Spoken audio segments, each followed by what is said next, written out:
Assalamualaikum warahmatullahi wabarakatuh. Perkenalkan, nama saya Elma Distiorini dengan nomor NIM 201221035. Di sini saya selaku perwakilan dari kelompok 1 akan mempresentasikan hasil diskusi dari kelompok kami dengan tema sholat sunnah yang berjudul macam-macam sholat sunnah. Sebelumnya kami mengucapkan terima kasih kepada pihak yang sudah membagi ilmunya dalam penyelesaian PowerPoint kelompok kami. Dan terima kasih kepada Bapak Fatur Rahman Hussein selaku dosen pembimbing mata kuliah Fikih Konseling yang sudah membantu mengarahkan dalam pengerjaan tugas pasca mid semester genap ini. Nah, langsung saja saya akan memperkenalkan anggota dari kelompok 1. Di antaranya yang pertama ada Reza Nanda, yang kedua Maulana Rizky, yang ketiga ada Niken Ayu, yang keempat Yanura Mahbubah, dan yang terakhir saya sendiri, Elma Distiorini. Agama Islam merupakan agama sempurna yang diturunkan oleh Allah SWT kepada Nabi Muhammad SAW. Dalam Islam sendiri juga memiliki rukun-rukun Islam, salah satunya adalah sholat. Sholat menurut bahasa adalah doa, karena di dalamnya terkandung dan terdiri dari doa-doa. Adapun sholat menurut istilah adalah beribadah hanya untuk Allah SWT dengan perkataan, perbuatan yang diketahui dengan diawali takbir dan ditutup dengan salam. Dalam sholat pun juga terbagi menjadi dua, yakni wajib dan sunnah. Sholat sunnah sendiri adalah sholat tambahan di luar sholat fardu yang apabila dikerjakan akan mendapatkan pahala, tetapi bila ditinggalkan tidak akan mendapat dosa. Sholat sunnah sendiri terbagi menjadi dua bagian. Yang pertama adalah sholat sunnah yang tidak disunahkan berjamaah atau munfarid, dan status hukumnya adalah sunnah muakkad. Seperti sholat sunnah rawatib, sholat sunnah witir atau kecuali pada bulan Ramadan, sholat sunnah duha, sholat sunnah tahiyatul masjid, sholat sunnah istiqoroh, sholat sunnah hajat, sholat sunnah taubah, sholat sunnah tahajud, dan sholat sunnah tasbih. Dan yang kedua adalah sholat sunnah yang disunahkan berjamaah dan status hukumnya adalah sunnah muakkad. Seperti halnya sholat sunnah idul fitri, sholat sunnah idul adha, sholat sunnah gerhana atau khusufan, sholat sunnah istisqa, dan sholat sunnah tarawih. Sholat sunnah rawatib. Sholat sunnah rawatib adalah sholat sunnah yang dikerjakan sebelum atau sesudah sholat 5 waktu. Sholat yang dilakukan sebelumnya disebut qobliyah, sedangkan sesudahnya disebut ba'diyah. Adapun tata caranya dalam sholat sunnah rawatib diantaranya dengan membaca niat sholat rawatib, takbiratul ihram, membaca al-fatihah, membaca surat-surat pendek, rukuk dengan tumaninah, iktidal dengan tumaninah, sujud dengan tumaninah, iftirosi, tasyahud akhir, dan yang terakhir dengan salam. Adapun fadilahnya, dilancarkan jalan ke surga, tenang dunia akhirat, dibangunkan rumah di surga, dan lain-lain. Adapun hikmah dari sholat sunnah rawatib adalah sebagai penyemangat sholat fardu, menjernihkan hati dan pikiran, penyempurna kekurangan sholat fardu, dan lain sebagainya. Sholat sunnah tahiyatul masjid. Sholat sunnah tahiyatul masjid adalah salat yang dikerjakan oleh seorang jamaah yang baru saja masuk masjid, baik pada hari Jumat maupun hari lainnya di waktu siang atau malam. Apabila kita masuk ke masjid, adalah sebelum duduk mengerjakan sholat sunnah 2 rakaat yang disebut dengan sholat sunnah tahiyatul masjid, yang artinya salat menghormati masjid. Adapun tata caranya yaitu dengan membaca niat tahiyatul masjid. Adapun bacaan niatnya usolli sunatan tahiyatul masjidi raq'ataini lillahi ta'ala.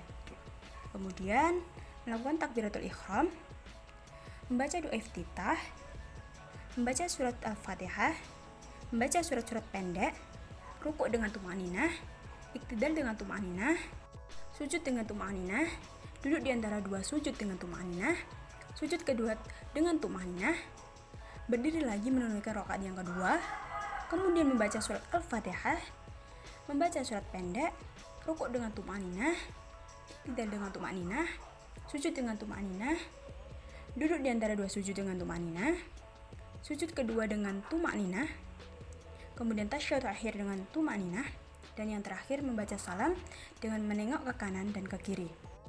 Adapun fadilahnya, yang pertama memuliakan masjid, maksudnya sholat sebagai kegiatan taharub atau mendekatkan diri kepada Allah SWT, bukan kepada masjidnya.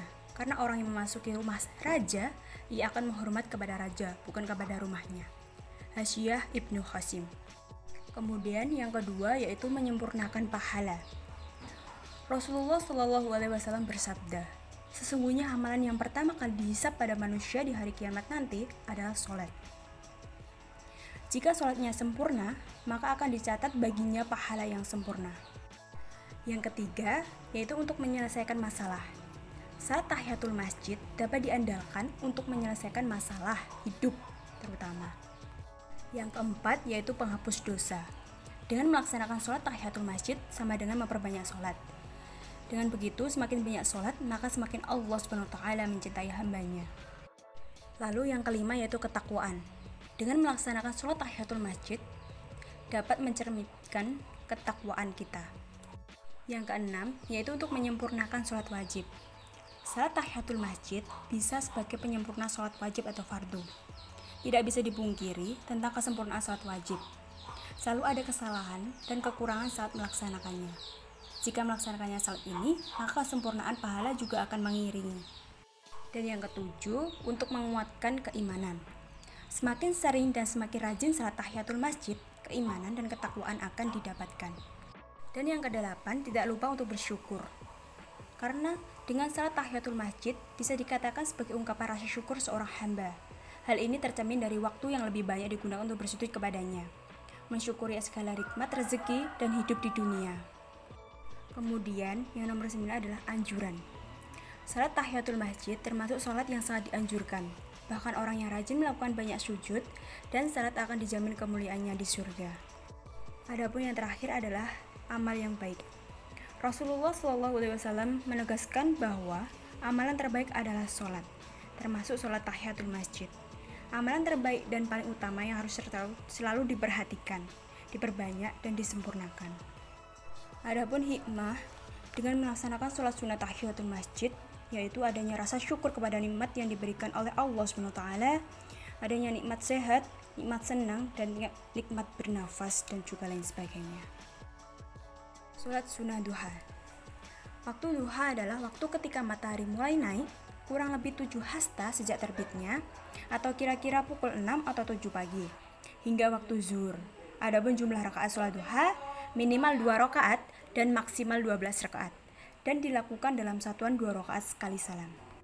Adapun tata cara dalam sholat sunnah duha, yang pertama yaitu dengan niat sholat duha. Adapun bacaan niatnya, usolli sunatan duha, rakaataini lillahi ta'ala. Kemudian takbiratul ihram, membaca doa iftitah atau ini hukumnya sunnah. Kemudian membaca surat Al-Fatihah, membaca surat-surat pendek. Adapun surah-surah yang paling baik dibaca ketika sholat duha adalah surah Al-Waqiah, surat Asy-Syam, surat Ad-Duha, surah Al-Kafirun, surah Al-Quraisy, surah Al-Ikhlas. Dan surah yang paling disunahkan ketika sholat sunnah duha yaitu pada rakaat pertama disunahkan membaca surah Asy-Syam. Kemudian rakaat kedua disunahkan membaca surah Al-Duha. Untuk rakaat berikutnya, setiap rakaat pertama disunahkan membaca surah Al-Kafirun. Setiap rakaat kedua disunahkan membaca surah Al-Ikhlas. Kemudian tata cara yang berikutnya adalah rukuk dengan tumaninah, iktidal dengan tumaninah, sujud dengan tumaninah, duduk di antara 2 sujud dengan tumaninah, sujud kedua dengan tumaninah, kemudian berdiri lagi untuk menunaikan rakaat kedua, yaitu dengan membaca surah Al-Fatihah, membaca surah Al-Kafirun, rukuk dengan tumaninah, iktidal dengan tumaninah, sujud dengan tumaninah, kemudian duduk di antara 2 sujud dengan tumaninah, sujud kedua dengan tumaninah, tasyahud akhir dengan tumaninah, kemudian salam, dan yang terakhir adalah membaca doa sholat duha. Adapun fadilah dalam melaksanakan sholat sunnah duha, yang pertama yaitu dibuatkanlah istana di surga. Nabi Muhammad SAW dalam hadis riwayat Tirmizi dan Ibnu Majah bersabda mengenai keutamaan sholat duha 12 rakaat. Bagi yang mengerjakan akan diberikan Allah SWT istana di surga. Yang kedua yaitu diampuni dosanya. Allah Subhanahu wa taala akan mengampuni umatnya yang mengerjakan sholat duha di pagi harinya. Yang ketiga yaitu untuk mencegah penyakit. Dikutip dari buku Berkah Sholat Duha karya M. Khalilur Rahman Al-Mahfani, seorang profesor medis Dr. Ali Shabuen dan Prof. Dr. Van Schreiber mengatakan bahwa setiap gerakan sholat memiliki manfaat kesehatan bagi tubuh yang tak terhingga. Ia melihat bahwa gerakan sholat dapat mengurangi dan bahkan dapat mencegah penyakit jantung. Lalu yang keempat adalah manfaat sholat duha untuk rezeki. Dalam hadis riwayat Tirmizi, Rasulullah SAW bersabda, "Sesungguhnya Allah Ta'ala berfirman, wahai anak Adam, bersolatlah untukku 4 rakaat pada permulaan siang, niscaya akan aku cukupi kebutuhanmu pada sore harinya." Kemudian yang kelima yaitu waktu terbaik untuk berdoa. Anas bin Malik radhiyallahu anhu berkata, saya melihat Rasulullah SAW pada waktu berpergian melakukan sholat duha sebanyak 8 rakaat. Yang keenam, dapat pahala setara umroh. Dikutip dari buku Rahasia Kedahsyatan Sholat Sunnah Setahun Penuh oleh Ustadz Muhammad Kamaluddin SPD, IMM, berdasarkan Sahih Al-Jami. Barang siapa yang mengerjakan sholat fajar atau subuh berjamaah, kemudian ia atau setelah usai duduk mengingat Allah hingga terbit matahari, lalu ia sholat 2 rakaat atau duha, ia mendapatkan pahala seperti pahala haji dan umrah. Sempurna. Dan yang ketujuh yaitu sedekah untuk seluruh tubuh. Sholat duha merupakan ganti dari sedekah seluruh ruas tubuh. Yang kedelapan yaitu mendapatkan keuntungan yang besar. Dari Abdullah bin Amr bin Ash radhiyallahu anhu, ia berkata Rasulullah SAW mengirimkan sebuah pasukan perang. Kemudian Nabi Muhammad SAW berkata, perolehlah keuntungan atau ghanimah dan cepatlah kembali. Mereka akhirnya saling berbicara tentang dekatnya tujuan atau tempat perang dan banyaknya ghanimah yang akan diperoleh dan cepat kembali, atau karena dekat jaraknya. Dan yang terakhir adalah sholatnya orang yang kembali taat. Keutamaan dan manfaat sholat duha yang terakhir adalah menjadi sholatnya orang-orang yang kembali taat. Dalam hadis riwayat Ibnu Huzaimah, tidaklah menjaga sholat sunnah duha melainkan awwab atau orang yang kembali taat. Adapun hikmah dengan melaksanakan sholat sunnah duha yaitu sebagai penghormatan kepada masjid, sebagaimana seorang masuk ke dalam rumahnya dengan mengalami ucapan salam, dan juga sebagaimana seorang mengucapkan salam kepada sahabat di saat bertemu. Sholat sunnah taubat. Sholat sunnah taubat adalah sholat sunnah yang dilakukan untuk memohon ampunan kepada Allah SWT dari segala dosa perbuatan semasa hidup. Sholat taubat ini sering juga disebut dengan istilah sholat istighfar atau sholat minta ampun. Seseorang yang sudah melaksanakan sholat taubat nasuha, maka semestinya tidak mungkin lagi berbuat dosa atau maksiat di kemudian hari. Adapun tata cara sholat sunnah taubat, yang pertama yaitu dengan membaca niat. Adapun baca niatnya, usolli sunnata taubati raq'ataini lillahi ta'ala. Kemudian melaksanakan takbiratul ihram, membaca doa iftitah, tetapi ini disunahkan. Kemudian membaca surat Al-Fatihah, membaca surat dari Al-Quran, kemudian rukuk dengan membaca tasbih, kemudian rukuk 3 kali, iktidal dengan membaca doa iktidal, sujud, kemudian membaca tasbih dengan sujud 3 kali, kemudian duduk di antara 2 sujud, kemudian sujud kedua dengan membaca tasbih, sujud 3 kali, kemudian bangun melanjutkan rakaat kedua seperti urutan di atas sampai 10. Kemudian tasyahud akhir atau membaca bacaan tasyahud akhir, kemudian salam, dan yang terakhir berdoa mohon ampunan. Adapun fadilah dari sholat sunnah taubat, yang pertama yaitu untuk mendapatkan cinta Allah. Orang yang mengerjakan sholat taubat, sesungguhnya ia benar-benar ingin bertaubat kepada Allah SWT. Dan Allah mencintai hambanya yang bertaubat. Sehingga muslim yang mengerjakan sholat sunnah taubat akan dicintai oleh Allah SWT. Yang kedua, untuk mendapatkan ampunan Allah. Ini keutamaan sholat taubat yang pertama, sekaligus yang paling khas dari sholat sunnah taubat ini. Muslim yang mengerjakan sholat sunnah taubat akan mendapatkan ampunan dari Allah SWT. Kemudian yang ketiga yaitu dimasukkan ke dalam surga. Pada akhirnya, setelah mendapatkan ampunan dari Allah SWT, maka tempat paling tepat bagi orang yang bertaubat adalah dimasukkan Allah SWT ke dalam surganya. Dan yang terakhir yaitu mendapatkan doa dari para malaikat. Orang yang mengerjakan sholat taubat, pastinya ia benar-benar bertekad untuk bertaubat. Orang yang bertaubat akan didoakan oleh para malaikat. Dengan begitu, hikmah yang dapat diambil dari kita dalam melaksanakan sholat sunnah taubat diantaranya, suasana jiwa yang sebelumnya gelap gulita akan menjadi jiwa yang bersinar terang benderang. Kemudian, dengan taubat, hati yang sebelumnya sempit akan terbuka dan terasa lapang. Dan hari yang sebelumnya dipenuhi rasa malas akan diganti rasa semangat dalam beribadah. Sholat sunnah tasbih. Sholat sunnah tasbih adalah sholat 4 rakaat yang sepanjang sholat tersebut, seseorang mengucapkan kalimat tasbih sebanyak 300 kali. Kemudian sholat tasbih dapat dikerjakan pada siang atau malam hari. Saat ini dianjurkan untuk dikerjakan paling tidak seumur hidup sekali. Adapun jumlah rakaat sholat tasbih dikerjakan dengan 4 rakaat dan dapat dilakukan pada siang hari atau malam hari. Imam Nawawi dalam kitab Az-Zakar membedakan pengerjaan sholat tasbih pada siang hari dan malam hari. Dalam hal ini, salat tasbih siang hari dapat dikerjakan dengan 2 metode, yaitu 4 rakaat sekali salam atau 4 rakaat 2 kali salam atau 2 rakaat demi 2 rakaat. Sementara itu, sholat tasbih malam hari dikerjakan 2 rakaat demi 2 rakaat. Adapun tata cara sholat sunnah tasbih, diantaranya yang pertama niat. Dalam niat sholat sunnah tasbih ini terdapat 2 metode. Yang pertama, niat sholat tasbih 4 rakaat sekali salam. Adapun bacaan niatnya, usolli sunatan tasbihi arba'an rakaatin lillahi ta'ala, yang artinya aku menyengaja sholat sunnah tasbih 4 rakaat karena Allah Ta'ala. Adapun niat yang kedua yaitu niat sholat tasbih 4 rakaat 2 kali salam. Adapun bacaan niatnya usolli sunatan tasbihi rakaatain lillahi ta'ala, yang artinya aku menyengaja sembahyang sunnah tasbih 2 rakaat karena Allah Ta'ala.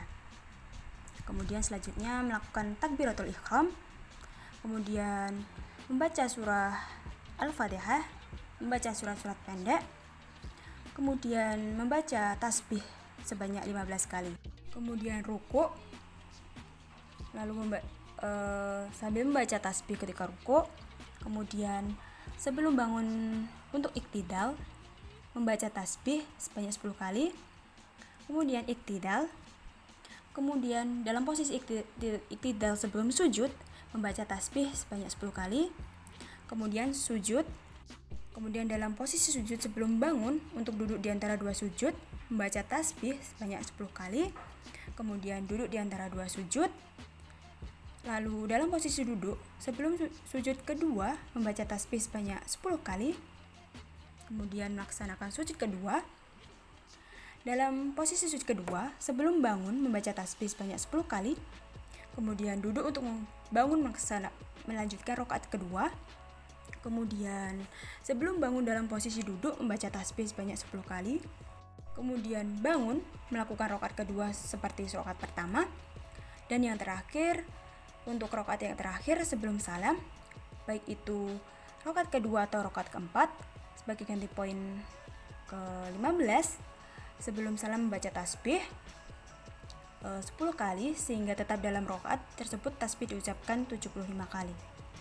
Adapun fadilah dalam melaksanakan sholat sunnah tasbih, yang pertama yaitu mengubah nasib, yang kedua mempermudah urusan, yang ketiga bisa kontrol emosi, yang keempat dijauhkan dari sifat sombong, yang kelima timbangan amal kebaikan akan diberatkan, yang keenam kalimat tasbih kalimat terbaik, yang ketujuh tabungan kebun kurma, dan yang terakhir penghapus dosa.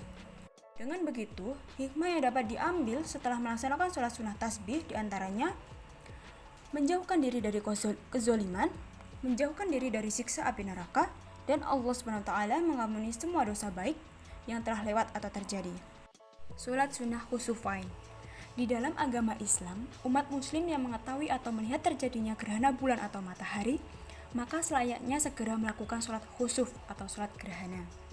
Adapun tata cara melaksanakan sholat sunnah gerhana matahari, Yang pertama yaitu dengan memastikan terjadinya gerhana matahari terlebih dahulu. Kemudian yang kedua yaitu sholat gerhana dilakukan saat gerhana sedang terjadi. Yang ketiga, sebelum sholat, jamaah dapat diingatkan dengan ungkapan as-sholatu jami'ah. Yang keempat, niat melakukan sholat gerhana matahari atau khusufuf syam ketika menjadi imam atau makmum. Yang kelima, sholat gerhana dilakukan sebanyak 2 rakaat. Yang keenam, setiap rakaat terdiri dari 2 kali rukuk dan 2 kali sujud. Dan yang ketujuh, setelah rukuk pertama, dari setiap rakaat membaca Al-Fatihah dan surat-surat pendek kembali. Kemudian yang ke-8, pada rakaat pertama, bacaan surat pertama lebih panjang daripada surat kedua. Demikian pula pada rakaat kedua, bacaan surat pertama lebih panjang daripada surat kedua. Dan yang terakhir, setelah sholat disunahkan untuk berkhutbah. Sedangkan tata cara melaksanakan sholat sunnah gerhana bulan, yaitu dengan yang pertama, yaitu dengan melaksanakan niat. Yang kedua, takbiratul ihram, kemudian membaca surat Al-Fatihah dan surat-surat yang lainnya, dan disunahkan surat yang panjang. Kemudian rukuk, disunahkan waktu rukuk dengan lama seperti waktu berdiri. Kemudian berdiri lagi, kemudian membaca Al-Fatihah dan surat-surat lainnya. Kemudian disunahkan lebih pendek daripada surat sebelumnya. Kemudian rukuk lagi, dan disunahkan waktunya lebih pendek dari rukuk pertama. Kemudian iktidal, lalu sujud, kemudian duduk di antara 2 sujud, kemudian melaksanakan sujud kedua, lalu berdiri lagi atau pada rakaat kedua, membaca surat Al-Fatihah, kemudian rukuk, disunahkan waktu rukuk lama seperti waktu berdiri, kemudian berdiri lagi, kemudian membaca Al-Fatihah dan surat lainnya, lalu rukuk lagi, disunahkan waktu rukuk lebih pendek dari rukuk pertama, kemudian iktidal, lalu sujud, kemudian duduk di antara 2 sujud, lalu melaksanakan sujud kedua, kemudian duduk tahiyat akhir, dan yang terakhir melakukan salam. Adapun fadilah dalam melaksanakan sholat sunnah khusufain, diantaranya menjadi sarana beriman kepada Allah SWT, membuat manusia senantiasa mengingat Allah SWT, membuat manusia takut, kemudian kesempatan segera beramal soleh, lalu mendatangkan ridho Allah SWT. Dengan begitu, hikmah yang dapat diambil setelah melaksanakan sholat sunnah khusufain, diantaranya sebagai salah satu tanda kekuasaan Allah SWT, mengingatkan manusia untuk kembali kepada Allah SWT. Keberadaan matahari adalah benda yang tidak berhak disembah kecuali zat lain yang lebih berhak, yaitu Allah SWT. Kemudian kekuasaan Allah untuk menimpakan hukuman bagi orang yang kufur. Salat sunnah idain. Yang dimaksud 2 hari raya ialah salat hari raya Idul Fitri dan salat hari raya Idul Adha. Salat hari raya Idul Fitri dilaksanakan pada setiap tanggal 1 Syawal, seusai umat muslim menunaikan ibadah puasa Ramadan sebulan penuh pada setiap tahunnya. Sedangkan salat sunnah hari raya Idul Adha dilaksanakan pada setiap tanggal 10 Zulhijjah pada setiap tahunnya. Adapun tata cara dalam melaksanakan sholat Idul Fitri, yang pertama yaitu membaca niat sholat Idul Fitri, kemudian takbiratul ihram mengangkat kedua tangan, kemudian melakukan takbir selama 7 kali, dan di setiap takbir membaca subhanallah walhamdulillah wala ilaha illallah wallahu akbar. Kemudian membaca surat Al-Fatihah dan dilanjutkan dengan membaca surat-surat pendek. Kemudian dilanjutkan dengan rukuk, kemudian iktidal, kemudian sujud, kemudian duduk di antara 2 sujud, lalu sujud kedua, dan kembali berdiri ke rakaat kedua.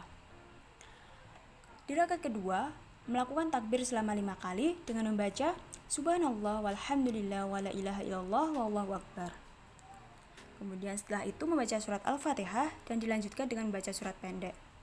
Lalu dilanjutkan dengan rukuk, kemudian iktidal, kemudian sujud, duduk di antara 2 sujud, sujud kedua, dan duduk tasyahud akhir, kemudian salam. Setelah melaksanakan sholat Idul Fitri, khutbah Idul Fitri akan dibacakan oleh khatib.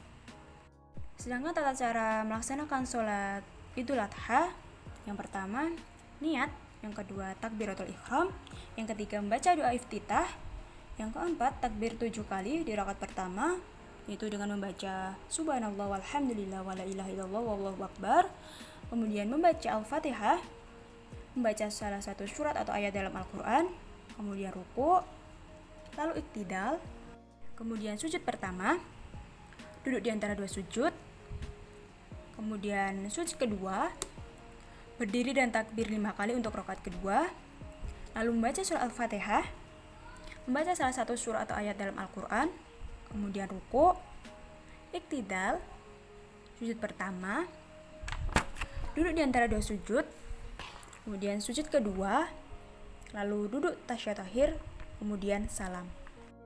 Adapun fadilah melaksanakan sholat Idul Fitri diantaranya yaitu mengagungkan asma Allah SWT, kemudian sholat berjamaah, silaturahmi sama muslim, merayakan bersama kemenangan umat Islam, menunjukkan ukhuwah Islamiyah dan kekuatan umat Islam, dan terakhir mengajarkan tentang kepedulian. Sedangkan fadilah melaksanakan sholat sunnah Idul Adha yaitu dihapuskan dosa selama setahun sebelum dan sesudah, kemudian amal ibadah berlipat, dan sempurnakan dengan kurban. Dengan begitu, hikmah yang dapat diambil setelah melaksanakan sholat sunnah Idain yaitu Allah SWT telah menurunkan syariatnya, dan di dalamnya terdapat kemaslahatan dunia dan akhirat yang tidak terdapat pada syariat agama-agama lain, baik itu syariat-syariat samawi maupun hukum-hukum buatan manusia. Karena agama Islam datang sebagai penyempurna bagi syariat dan agama selainnya. Sholat berjamaah lebih afdal dari sholat sendirian, karena di dalam sholat berjamaah terkandung makna pertemuan dan persatuan yang tercermin dalam proses pelaksanaannya, dengan berdirinya kaum muslimin dalam syaf di belakang satu imam, seakan-akan mereka satu bangunan kokoh yang saling memperkuat satu sama lainnya. Maka disyariatkan sholat Jum'ah.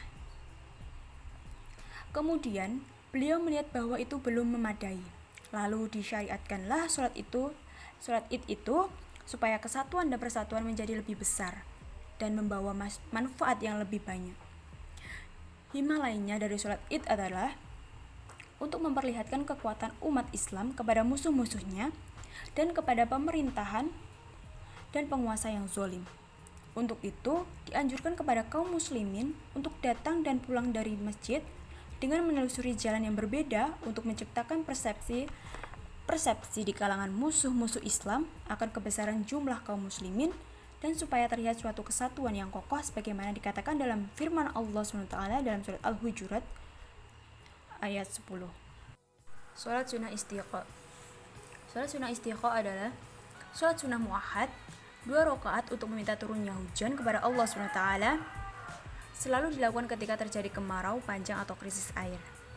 Adapun tata cara melaksanakan sholat sunnah istiqa, yang pertama yaitu dengan membaca niat, yang kedua yaitu sholat dengan rakaat pertama melakukan takbir 7 kali, kemudian membaca surah Al-Fatihah, yang ketiga rakaat kedua takbir selama 5 kali, kemudian membaca surah Al-Fatihah lalu salam.